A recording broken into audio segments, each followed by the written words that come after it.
பிரியமானவர்களே, ஆண்டவராகிய இயேசு கிறிஸ்துவின் நாமத்தினாலே உங்கள் யாவரையும் அன்போடு கூட நான் வாழ்த்துகிறேன்.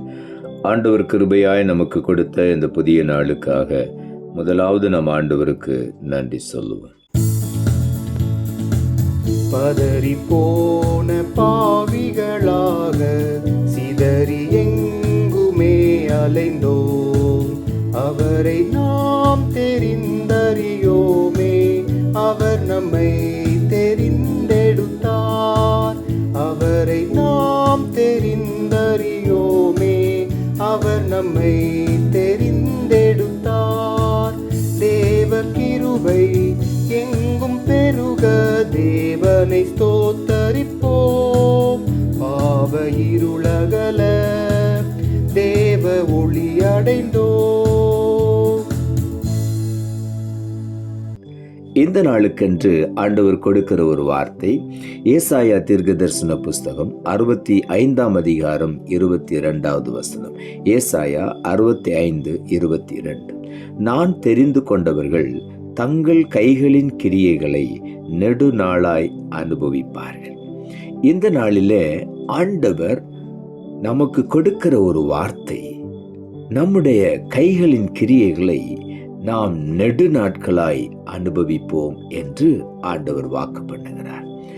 அநேகருடைய வாழ்க்கையிலே தங்களுடைய பிரயாசங்களை அவர்களே அனுபவிக்க முடியாதபடி தாங்கள் பிரயாசப்படுவார்கள், இன்னொருவர் அனுபவித்துக் கொண்டிருப்பார். அப்படிப்பட்ட நிலையில் இருக்கிற ஒவ்வொருவரையும் இன்றைக்கு ஆண்டவர் மறுபடியும் சீர்படுத்தி பலப்படுத்தி நிலைநிறுத்தி தங்கள் கைகளின் கிரியைகளை நெடுநாளாய் அனுபவிக்கும் பாக்கியத்தை இன்றைக்கு ஆண்டவர் தருவேன் என்று வாக்கு பண்ணுகிறார். காரணம், நம்மை ஆண்டவர் தெரிந்து கொண்டிருக்கிறார். ஆகவே தான் ஆண்டவர் சொல்லுகிறார், நான் தெரிந்து கொண்டவர்கள் தங்கள் கைகளின் கிரியைகளை நெடுநாளாய் அனுபவிப்பார்கள். அப்படி என்றால் ஆண்டவர் நமக்கு நீடித்த நாட்களை தருகிறார். ஆகவே உள்ளத்தின் ஆழத்திலிருந்து ஆண்டவருக்கு நாம் நன்றி சொல்லுவோம். யோவான் எழுதின சுவிசேஷம் 15 அதிகாரம் 16 வசனம் இப்படியாய் சொல்லுகிறது, நீங்கள் என்னை தெரிந்து கொள்ளவில்லை, நான் உங்களை தெரிந்து கொண்டேன் என்று ஆண்டவராகிய இயேசு சொல்லுகிறார்.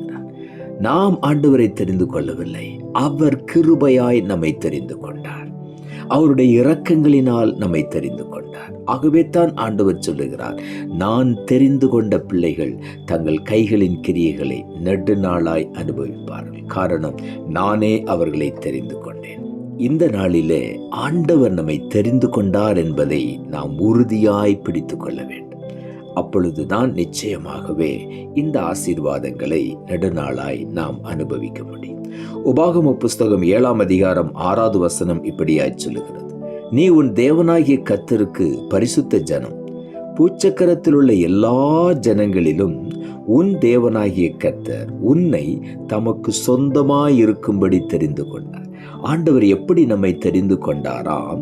நம்மை பரிசுத்த ஜனமாக ஆண்டவர் வேறு பிரித்து அவருக்கென்று பிரித்தெடுத்து தெரிந்து கொண்டார் என்று வேதம் சொல்லுகிறது.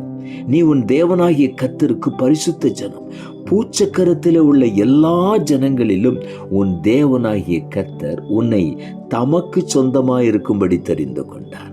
ஆண்டவர் பரிசுத்தமாய் வாழ்ந்து அவருக்கு சொந்தமாய் இருக்கும்படி, அவரோடு கூட என்றென்றும் இருக்கும்படி நம்மை ஆண்டவர் தெரிந்து கொண்டார்.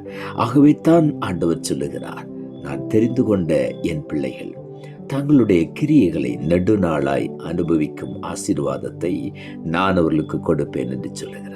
சங்கீதங்களின் புஸ்தகம் 132 அதிகாரம் 13 வசனம் சொல்லுகிறது, கர்த்தர் சீயோனை தெரிந்து கொண்டு அது தமக்கு வாசஸ்தலமாகும்படி விரும்பினார் என்று இங்கே எழுதப்பட்டிருக்கிறது.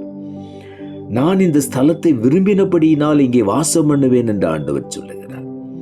கர்த்தர் சீயோனை தெரிந்து கொண்டார். சீயோன் அவரால் தெரிந்து கொள்ளப்பட்ட ஜனம். உங்கள் ஒவ்வொருவரையும், என்னையும், நம் ஒவ்வொருவரையும் ஆண்டவர் தெரிந்து கொண்டார். நம் ஒவ்வொருவரையும் கர்த்தர் சீயோனாய் தெரிந்து கொண்டார்.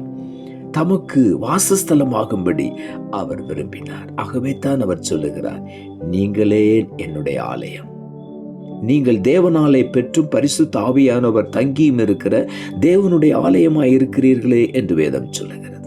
ஆகவே கர்த்தர் நமக்குள்ளே வாசம் பண்ணும்படி நம்மை தெரிந்து கொண்டார், வாசஸ்தலமாகும்படி விரும்பினார் என்று எழுதியிருக்கிறார். சங்கீதங்களின் புஸ்தகம் 128 அதிகாரம் 5 சொல்லுகிறது, கர்த்தர் சீயோனிலிருந்து உன்னை ஆசீர்வதிப்பார், நீ ஜீவனுள்ள நாளெல்லாம் எருசலேமின் வாழ்வை காண்பாய் என்று இங்கே ஆண்டவருடைய வார்த்தை சொல்லுகிறது. ஜீவனுள்ள நாளெல்லாம் எருசலேமின் வாழ்வை காண்பாய், கைகளின் கிரியைகளை நெடுநாளாய் நீ அனுபவிப்பாய். அந்த கிருபையை இன்றைக்கு ஆண்டவர் ஒவ்வொருவருக்கும் தருகிறார். எருசலேமின் வாழ்வை ஜீவனுள்ள நாளெல்லாம் நாம் காணும்படி ஆண்டவர் அந்த பாக்கியத்தை இன்றைக்கு தருவேன் என்று வாக்கு பண்ணுகிறார். இதைவிட வேற என்ன பாக்கியம் நமக்கு வேண்டும்? சங்கீதங்களின் புஸ்தகம் 23 அதிகாரம் 6 சொல்லுகிறது, என் ஜீவனுள்ள நாளெல்லாம் நன்மையும் கிருபையும் என்னை தொடரும், நான் கர்த்தருடைய வீட்டிலே நீடித்த நாட்களாய் நிலைத்திருப்பேன். எவ்வளவு ஒரு நம்பிக்கையான வார்த்தை! இன்றைக்கு நாமும் அதை அறிக்கை பண்ணுவோம். நான் கர்த்தருடைய வீட்டிலே நீடித்த நாட்களாய் நிலைத்திருப்பேன். என் ஜீவனுள்ள நாளெல்லாம் கர்த்தர் அருளுகிற நன்மையும் கிருபையும் என்னை தொடர்ந்து வந்து கொண்டே இருக்கும். இந்த நம்பிக்கையோடு இந்த நாளிலே நாம் முன்னேறி செல்வோம். கர்த்தர் நம்மை ஆசீர்வதித்து மேன்மைப்படுத்தி உயர்த்துவார். நாம் ஜெபிப்போம். அன்புள்ள ஆண்டவரே, கிருபையானி கொடுத்த இந்த புதிய நாளுக்காய் மறுபடியும் நமக்கு நன்றி செலுத்துகிறோம். ஆண்டவர் கொடுத்த ஜீவனுள்ள வார்த்தைக்காக நன்றி. நான் தெரிந்து கொண்டவர்கள் தங்கள் கைகளின் கிரியைகளை நெடுநாளாய் அனுபவிப்பார்கள் என்ற வார்த்தையை கொடுத்தேன். இந்த நாளிலே ஆண்டவரால் தெரிந்து கொள்ளப்பட்ட ஒவ்வொருவரும் ஆண்டவருக்கென்று வேறு பிரிக்கப்பட்ட ஒரு பரிசுத்த பாத்திரங்களாக, பரிசுத்த ஜனமாக, பூச்சக்கரத்தில் உள்ள எல்லா ஜனங்களிலும் கர்த்தர் ஒவ்வொருவரையும் சொந்தமாகும்படி, உமக்கு சொந்தமாயிருக்கும்படி நீ தெரிந்து கொண்டபடியினால் உமக்கு நாங்கள் நன்றி செலுத்துகிறோம் சாமி. ஆண்டவரே, எங்களை தெரிந்து கொண்டு உம்முடைய வாசஸ்தலங்களாக எங்களை கட்டி எழுப்பினபடியினால் உமக்கு நன்றி ஆண்டவரே. கர்த்தர் சீயோனிலிருந்து இந்த நாளிலே ஒவ்வொருவரையும் ஆசீர்வதிக்கிறேன். ஜீவனுள்ள நாளெல்லாம் எருசலேமின் வாழ்வை ஒவ்வொருவரும் காண நீங்க உதவி செய்கிறபடியினால் உமக்கு நன்றி ஆண்டவரே.